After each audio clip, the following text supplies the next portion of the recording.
दोस्तों, स्वागत है आपका मेरे चैनल एसटी क्लासेस में। आज हम एक महत्वपूर्ण टॉपिक गुरुत्वाकर्षण के बारे में बात करेंगे। तो चलिए शुरू करते हैं आज की क्लास।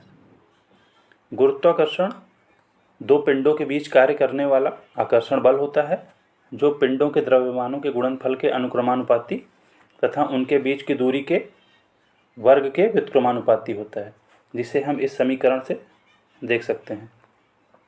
यहाँ पर पिंड के द्रव्यमान जितने अधिक होंगे, गुरुत्वाकर्षण बल भी उतना ही अधिक होगा, और उनके बीच की दूरी जितनी कम होगी, गुरुत्वाकर्षण बल उतना अधिक होगा।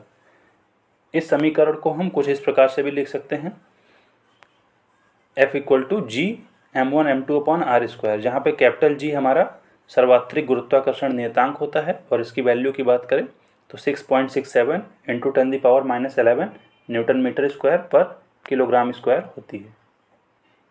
चलिए आगे बढ़ते हैं। अब हम बात करेंगे गुरुत्व यानी ग्रेविटी।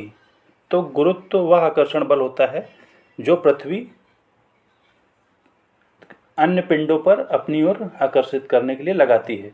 यानी पृथ्वी किसी वस्तु को अपने केंद्र की ओर जिस बल से खींचती है, उसे हम गुरुत्व यानी ग्रेविटी के नाम से जानते हैं।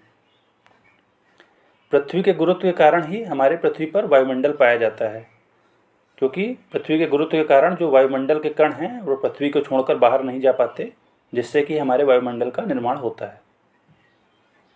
अब हम बात करेंगे गुरुत्वीय त्वरण के बारे में।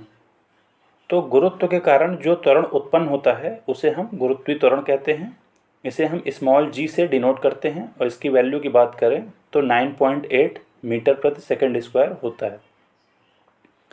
गुरुत्वीय त्वरण g जो है वो वस्तु के आकार द्रव्यमान पर निर्भर नहीं करता है। जैसे कि एक छोटा कोई भी आकार की वस्तु है या एक बड़े आकार की वस्तु है, दोनों पर समान गुरुत्वीय त्वरण लगेगा। इसी प्रकार से एक कम द्रव्यमान की वस्तु है और एक अधिक द्रव्यमान की वस्तु है, दोनों पर समान गुरुत्वीय त्वरण लगेगा।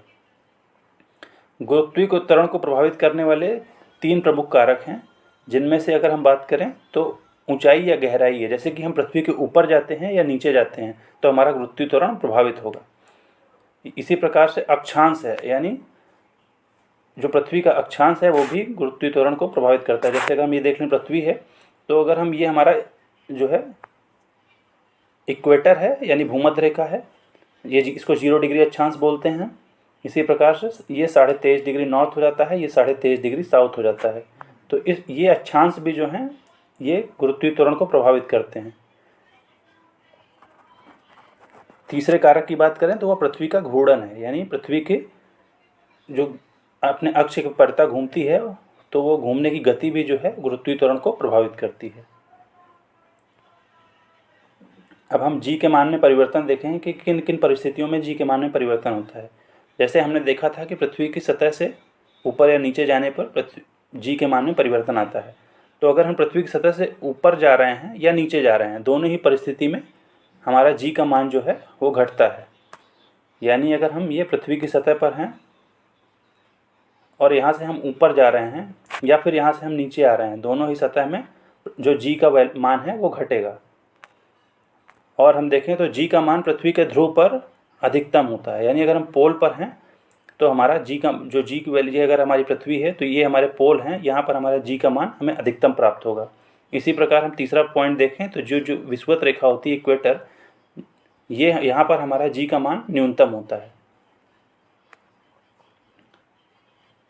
चौथा पॉइंट देखें तो यदि हम पृथ्वी की घूर्णन गति को बढ़ा दें तो जी की वैल्यू पर जो है जी का मान कम हो जाएगा। इसी प्रकार से यदि पृथ्वी जो है अपनी घूर्णन गति को घटा दे तो हमारा जो गुरुत्वीय त्वरण यानी जी है उसका मान बढ़ जाएगा। आखिरी अगर बिंदु इसमें देखें तो यदि हम पृथ्वी के केंद्र पर बात करें तो जी का मान 0 होता है। दोस्तों, अगर आप इस फॉर्मूले से देखेंगे तो जी का मान जो है पृथ्वी के केंद्र पर जो है इनफाइनाइट होना चाहिए, क्योंकि अगर r की वैल्यू पृथ्वी के केंद्र पर 0 हो जाती है तो g की वैल्यू, गुरुत्वीय त्वरण की वैल्यू इनफाइनाइट हो जाती है। लेकिन ऐसा नहीं होता। जो हमारा पृथ्वी के केंद्र पर है वो गुरुत्वीय त्वरण का मान 0 रहता है। उसका एक प्रमुख कारण हम देखें तो ये इस चित्र के माध्यम से आप समझ सकते हैं कि जैसे जैसे हम नीचे जाते जाते हैं, जो हमारा पृथ्वी का स्फेयर है वो छोटा होता जाता है, तो हम पृथ्वी के नीचे जाने पर जी का मान घटता जाता है। और जब हम केंद्र पर पहुंच जाते हैं तो वह स्फेयर जो है वो नगण्य है, शून्य समाप्त हो जाता है। इस प्रकार से पृथ्वी का द्रव्यमान हमारा जो जो कैलकुलेटेड द्रव्य मास है वो हमारा शून्य हो जाता है, जिससे कि हमें गुरुत्वीय त्वरण जो है वो 0 हो जाता है वहाँ पर पृथ्वी के केंद्र पर।